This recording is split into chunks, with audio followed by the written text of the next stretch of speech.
আসসালামু আলাইকুম। এখন আমি অবস্থান করতেছি আমাদের গ্রামের পাশেই বাগিলে বিল। আমাদের এই বাগিলে বিলটা বিশাল ছিল, বিশাল। তো এখানে যে মাটি বিক্রি করে খেতেছে একদল মানুষ। আর এই বিলটা এতটাই গভীর ছিল, ধরেন এই যে এই গ্রাম থেকে, এই যে গ্রামের একটা ব্রিজ আছে এখানে, এই যে এই ব্রিজ থেকে প্রায় ওই যে আমাদের গ্রাম, এবং এই যে এই পাশে যে পুকুরগুলো বানা আছে, এই পুকুরগুলো বানার পরে বিলটা নষ্ট করা হয়েছে।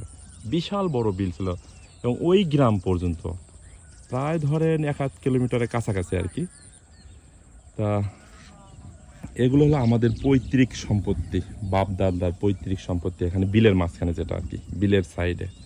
তা আমার বড় ভাই যে ধান কাটতেছে, এগুলো ধানের আটি, আটাশ ধান, এগুলো ধানের নাম হলো আটাশ।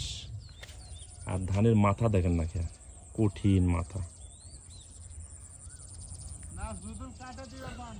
এইটা আমাদের পুরোটাই। তারপরে এই যে এখানে আছে হাফ লম্বা করে, ও যে ওই জমিটা, এটাও আমাদের। এবং এই যে এই পাড়ের সাইড দিয়ে, পুকুরের পাড়ের সাইড দিয়ে যে ধান দেখতেছেন, প্রায় এটা পুরোটাই আমাদের। এটা আমার বড় ভাই একজন ধান কাটতেছে উনি। তো এগুলো হলো আপনার, এগুলো জমিতে কোনো সার দিতে হয় না, কারণ এগুলো মাটি অনেক উর্বর মাটি। কারণ বিলের মাটি দেন কীরকম পচা, এই দেখছেন অবস্থা দেখেন। অথচ এই বিলে এক সময় বড় বড় মাছ, বোয়াল, কার্পু, শোল, মানে যে কোনো ধরনের মাছ পাওয়া যেত। এখন সেই বিল ধীরে ধীরে ভরাট হয়ে গেছে। বিশাল এরিয়া এই বিলটা, বিশাল বড় বিল ছিল। এগুলো পুকুর বানাচ্ছে অনেকে, সরকারি খাত জমি দখল করে নিজের জমি জয়েন করে পুকুর বানাচ্ছে। আর এই পাশে যেটা খাস আছে, সেই খাত জমিটা এখন দেন মাটি বিক্রি করে হতেছে।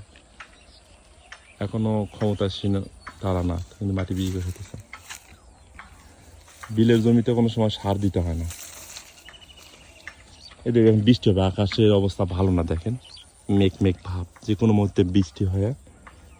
এগুলো 1 থেকে 2 দিন বৃষ্টি হলে পুরো বিল শুধু পানি আর পানি হবে। তো এই যে সোনালি ধান, কত সুন্দর আটাশ, বিলের সাইডে এগুলো জমি আমাদের।